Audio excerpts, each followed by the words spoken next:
Sir, ज्या पद्धतीनं दिल्लीमध्ये आंदोलन सुरू आहे याच्याच बाबतीत उद्धव ठाकरे ते उद्या दिल्लीमध्ये जात आहेत.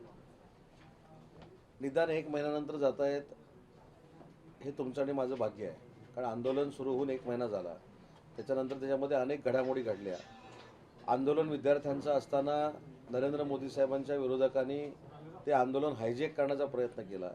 ते हायजॅक करून आम्ही विद्यार्थ्यांबरोबर आहोत असं दाखवण्याचा काही लोक प्रयत्न करत आहेत.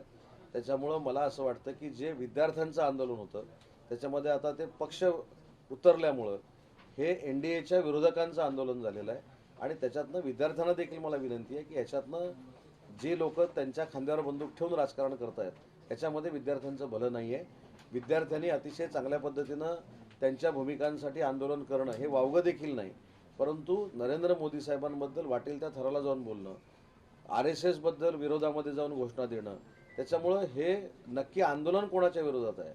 NDAच्या विरोधात आहे की विद्यार्थ्यांसाठी केलेलं आंदोलन आहे? याच्यामध्ये विरोधक सगळे उतरल्यामुळं या आंदोलनाला 100% पक्षीय झालं आहे. सर, CJP के प्रोटेस्ट को लेकर क्या कहेंगे, और जिस तरीके से कल आंसू गैस के गोले छोड़े गए और लाठीचार्ज जो है वो किया गया पुलिस की तरफ से, विपक्ष लगातार हमलावर है, क्या कहना है? जो लाठीचार्ज हुआ है उसका समर्थन कोई भी नहीं करता, लेकिन लाठीचार्ज होने के लिए ये विपक्ष ही जिम्मेदार है. अगर विपक्ष इसमें नहीं आता, वो यहाँ आके राजनीति नहीं करते तो ये आंदोलन स्मूथ चलता. लेकिन जो विरोधक है, जो नरेंद्र मोदी साहब के विरोध में काम कर रहे हैं, वो सब इकट्ठा होने के बाद ही ये सब हुआ है. इसलिए जो लाठीचार्ज हुआ है उसको जिम्मेदार हमारे विरोधक ही है. CJP के समर्थन में और सोनम वांगचुक के समर्थन में शहर शहर प्रदर्शन हो रहे हैं. कल हमने देखा दादर में प्रदर्शन हुआ. दादर में जब प्रदर्शन हो रहा था तो उस प्रदर्शन में औरंगजेब की तस्वीर लहराई गई. प्रोटेस्ट बच्चों के भविष्य के नाम पर, और उसमें औरंगजेब का पोस्टर. तो कहीं ना कहीं लगता है कि इस पूरे प्रोटेस्ट को डाइवर्ट करने की कोशिश थी और अराजकता फैलाने की कोशिश. नहीं, अगर ये आंदोलन करते वक्त उनका आइडॉल औरंगजेब रहता है बम्बई में, तो अभी जो बम्बई से दिल्ली जाने वाले हैं उनको देखना चाहिए. वो इसका भी समर्थन कर रहे हैं क्या, ये भी उन्होंने बोलना चाहिए. और मेरे ख्याल से जो दादर में या महाराष्ट्र में कहाँ भी ये आंदोलन हुआ, वो क्या CJP का नहीं था, उसमें UBT थी, उसमें कांग्रेस थी.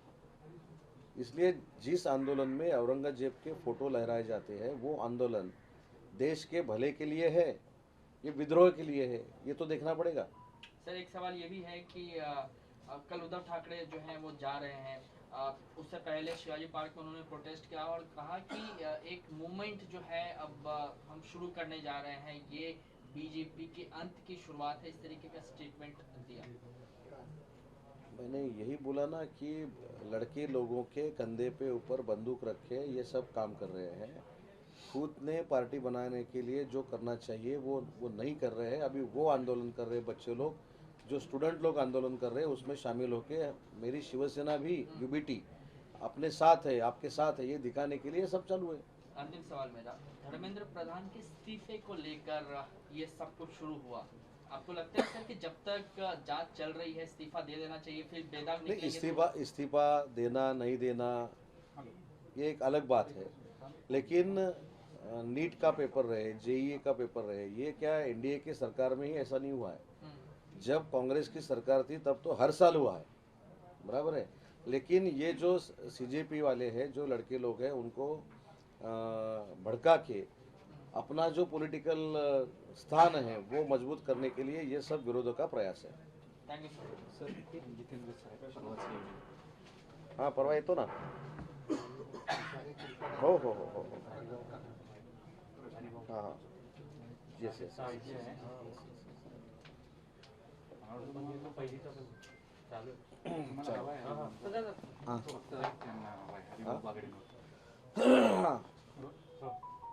राजस्थानमध्ये ज्या पद्धतीनं हरिभाऊ बागडे यांचे पुतळे जाळण्यात आले त्यांच्या विधानामुळे कशा पद्धतीनं तुम्ही बघताय? मराठी अध्ययन केंद्र तिथे सुरू केलं पाहिजे हेच त्यांनी विधान केलं होतं. महाराष्ट्रातले हरिभाऊ बागडे साहेब हे तिथले राज्यपाल आहेत. राज्यपाल हे कुलपती असतात आणि त्यांनी जर मराठी भाषेचं अध्यासन केंद्र सुरू करावं असं सुतोवाच केलं असतं, त्याच्यामुळे वावगं काहीच नाही आहे. आज मुंबई विद्यापीठ असेल, डॉक्टर बाबासाहेब आंबेडकर विद्यापीठ संभाजीनगरचं असेल, पुण्याचं विद्यापीठ असेल, गडचिरोलीचं विद्यापीठ असेल, असे अनेक ठिकाणी वेगवेगळ्या भाषांची अध्यासन केंद्र सुरू आहेत. त्याच्यामुळं आपण न्यू एज्युकेशन पॉलिसीमध्ये बहुभाषीय यंत्रणा स्वीकारावी अशा पद्धतीनं जेव्हा केंद्र सरकारनं निर्णय घेतला आहे, त्याच्यामुळं भाषावाद करण्यापेक्षा प्रत्येक भाषा ही विद्यार्थ्याला अवगत असली पाहिजे असं जर बागडे साहेबांचं म्हणणं असेल तर त्याच्यामध्ये काही वावगं नाही. आणि मला जे आंदोलन करणारे आहेत त्यांना देखील विनंती करायची आहे की अशा पद्धतीनं आपल्याच देशामध्ये, देशातल्या एका राज्यामध्ये भाषेचा वाद निर्माण करणं हे कितपत योग्य आहे. त्याच्यामुळे बागडे साहेबांनी घेतलेला निर्णय हा मराठीसाठी त्यांनी घेतला, त्याचं मी मन भरून कौतुक करतो. ICSEच्या पुस्तकामध्ये, पहिलीच्या पुस्तकामध्ये अनेक चुका झालेल्या आहेत मराठीच्या पुस्तकात. त्याबाबतीत काही चर्चा झाली का किंवा केंद्र सरकारला काही पत्र लिहिलं? या संदर्भामध्ये मागच्या आठवड्यामध्ये काही मुलं मला देखील भेटलेली होती.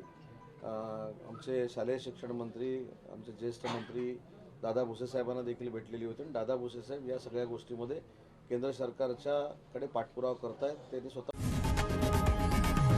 लोकशाही मराठी ऐका, पहा, जागरूक रहा.